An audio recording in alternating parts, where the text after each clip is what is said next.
welcome to part 4 of the Kazon fighter build. It's been a bit of a while, guys, so I do apologise for that. I've had a few issues with my medical condition. I've had quite a few appointments for the University Hospital of London for neurology and neurology science. I come off some of my meds back at the end of last year, which was the clonazepam, which are the ones that are actually meant to help relax your muscles. I've been on those for over 4 years, and apparently they're meant to be highly addictive. That's why I decided to come off of them. The good thing is I come off of them without any issues at all. Didn't have any withdrawal symptoms or anything, so I wasn't clucking like a turkey on that one. The only problem is that because I hadn't had injections for quite some time, because of the appointments that I had at the hospital in London, they needed me to be completely free of the botulism which I'm injected with. It is a dead botulism, it's not live, because otherwise I wouldn't be sitting here talking to you. But they needed me to be completely free of botulism for those tests to be done. And unfortunately, I was meant to be going in at the beginning of December for those tests. They got cancelled and then rearranged for the beginning of February instead. So it was about 9 months I went without any injections to control my muscles. And unfortunately, I had issues with the whole of that little bit there, because towards the end of beginning of January, everything started to go south again because I hadn't had the injection. So my left shoulder was I had a burning pain in the muscles because they were so tense, but then underneath those as well I had like an ice pain at the same time, because all the nerves were being trapped, and my left arm went completely numb at the same time as well. I could have literally actually stuck a knife straight through my arm, watched it go through and out the other side, and I wouldn't have felt it, to be fair. So I couldn't really do any modelling, which was a shame. The doctor decided to put me on a different drug to help try and resolve those issues, which it did to a certain extent. And then I went to the appointments in London, finally managed to get my injections, and they actually, I can't remember the name of the machine that they used, but basically they can actually read with this machine what your muscles are doing and what muscles are actually causing the issues. So they was able to target the specific muscles that were causing the problem, which is absolutely fantastic from my point of view. And it's about a month now since I've had those injections, and everything's actually started to settle back down again. In fact, I've got more movement in my neck now than I ever have done in the past 4 years. So the good thing is they've actually found what muscles that are causing the issues, and unfortunately for the last 4 years they've been injecting me in the wrong place, which would explain why I've not been getting better at all. But now we've got a clear treatment plan in place, and I'm actually now, instead of going to my local hospital for all the treatment, I'm actually now going down to London on a regular basis for that treatment. And then once every 3 months, as I say, I get the injections done in London. I've got a few more tests and whatnot to do, because there's a few other medical issues that they need to look into. But it's not really worth talking about those until such time that they've decided what the hell's wrong. And at the moment as well, they're not actually entirely sure whether I am actually suffering from spasmodic torticollis, which is what I was diagnosed with before. So everything's up in the air at the moment. The other thing that's kind of kept me away from the bench for a little bit is the fact that me and my partner, we have set a date for the wedding, and that will be on the 31st of May of this year. And the 31st of May also happens to be my 50th birthday. So hopefully I'll get lots and lots of presents. That'd be funny. Yeah, so that's the date that we've decided. The reason being is because I did, near on 3 years ago, well, it'd be 3 years in July, I proposed to my girlfriend, which was on her birthday. So she decided that it would be good fun if she were to keep it a secret from me and have the wedding on my birthday. So that's looking good. And then, well, we can't afford to have a honeymoon this year, but we are going away for a long weekend instead. But we're just going to save up the money, and we're going to go back to Canada next year. I love Canada. Canada's one of my favourite countries in the world. I've got family that live in Canada as well, which is good. So hopefully I might be able to meet up with those as well. They live in a couple of different places, but again, not too far from Toronto, so that's good. My partner's never been to Canada, so I think she's looking forward to going. I want to get back up on the CN Tower and look down through the glass that they've got in the floor, because when you're at the top there, it makes everybody look like little ants scurrying about doing their business, which is kind of cool. And I also want to take her to Niagara Falls as well, because that's one of the most beautiful areas, I think, that's down that way. And of course you've got all the Tim Hortons restaurants as well, and I absolutely love Tim Hortons French vanilla latte and their donuts as well. So I'm sure when we're out there for 2 weeks, I'm going to be putting on at least a stone, so I think I might have to get myself underweight before I go. Anyway, that's enough of that rubbish. So let's talk about the model. Well, I have been doing little bits to it here and there. I've not really been recording the progress on it because I've just slapped bits on and then left them to dry, and then slapped a few more parts on it and left them to dry, and so on and so on and so on.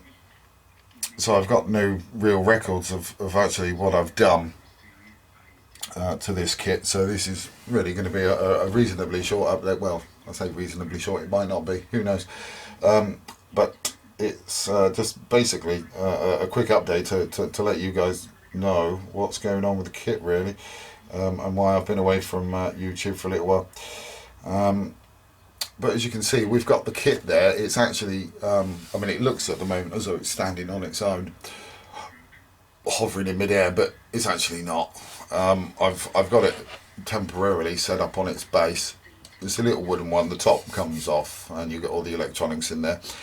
I think the last time, I can't really remember, to be fair, where we left off the last time, but the impulse engines have actually now been fitted on both sides, completely wired up and working. We've got all of the fins down both sides on. We've got, if I turn this upside down, or on its side, should I say, really, you can see there we've actually got all of the parts of the tusks on as well.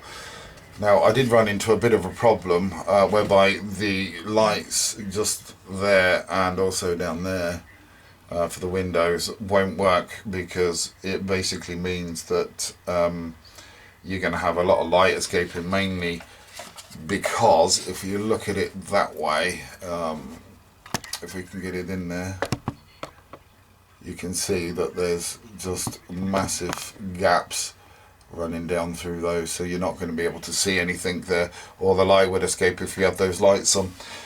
So those ones unfortunately can't be lit up, but I mean, really, that's not too much of a problem, because I can just black those windows out anyway, and we can just pretend that those particular rooms on both sides aren't being used, basically. But we also have the lights here and here. They're wired in, and they're working as well. I can't actually turn it on at the moment because all the wires are actually in the base itself. The other thing that we've done as well is we've got this part in as well, and then we've also got this part in here as well. The reason why I'm putting most of this kit together now is because although in some respects with these parts here, yes, you would need to spray on the inside, but you're not actually going to see all the way back down anyway, so the airbrush is basically in these let's see if we can move in a little bit. Actually, let's see if we can just telescopy. No, oh no, wrong way. Let's go that way. That's it. Okay, we're going in now. So yeah, these parts just here, you're not really going to see too far down into those anyway, so it doesn't really matter too much, to be fair. So the airbrush will actually manage to get into all the areas that you're going to see there without anything without any bare plastic being exposed. So the reason why I've opted to do it that way is because you've got a better mating surface and a stronger mating surface between the two parts, just using the glue. So it's best to have that because you've got a stronger bond there, which is good. So we're not on this, we're not too far away from painting. The only things that I've got left to do now, if we can sorry, I'll just pan out again. So if we just move that back a bit, the only things that we're working on at the moment are the side bits. They go, if I can get the right one actually. Let's see if I can get the right one. Let's bring this back in. In fact, let's put it on its side a little bit. There we go. So these bits basically fit there, like so. So what I've done is I've cut out the corresponding holes in there. This one you can't see at the moment because it's being hid by tape, because it's holding, this part's now glued in. But they've got the holes in there, and then on the back there we've actually got some styrene that's glued in to act as a light tunnel, to actually get the light to run down through into these particular lights here. These ones here, all we've done is we've drilled a hole directly into the kit itself, because that's going to be covered up and that won't have any light leaks. So the next thing for me to do is I'm going to spray as much as I can on the inside of here, because otherwise it will be difficult to spray with this on, because we've got all of these little holes in here, plus the fact because this doesn't actually fit flush to the surface, the back end is completely exposed, so it's going to kind of sit somewhere or somehow or a little bit like so. So I can't really spray behind there and get a good coat of paint in behind there. So I'm going to have to find out exactly where the back of this is going to mate to that surface, and when I've done that, then I can actually tape this part off where the mating surfaces is, and then just spray the rest of it to get it blended in, and then do the same on this part here, and then that way I've got good mating surfaces, but yet it's all painted under there. And then hopefully I should be able to do some weathering on this when it's actually in place. And you know, believe it or not, I've just found another injector pin marking on this bit here that I've God knows how long of looking, I've only just found another one. They keep on popping up. I swear they're mating during the night and keep on producing baby injector pin marks. My good lord. What a pain in the bum that is. But there you go. So yeah, we're not really that far away from painting this kit now. And then once we start on the painting, well, that is gonna go pretty quickly, really, to be fair, because most of the time spent on this kit has really been correcting all of the horrendous amount of injector pin marks, and actually making sure that all the mating surfaces of the main parts of the kit are good enough to be able to go together, causing minimal seams. Once I've got a primer coat on this, then I'll be able to see what seams are left over to deal with. You know, the usual sort of fun that you have, you know, whereby you prime and then you put putty in the seams, and then you sand the seams down, and then you put some more primer on, and then you do some more putty work, and then some more seam work, etc, etc. And then we've got the only other two parts we've got to put on are these, and these will actually end up going on that part just there, like so. And once they're on, I'll then be able to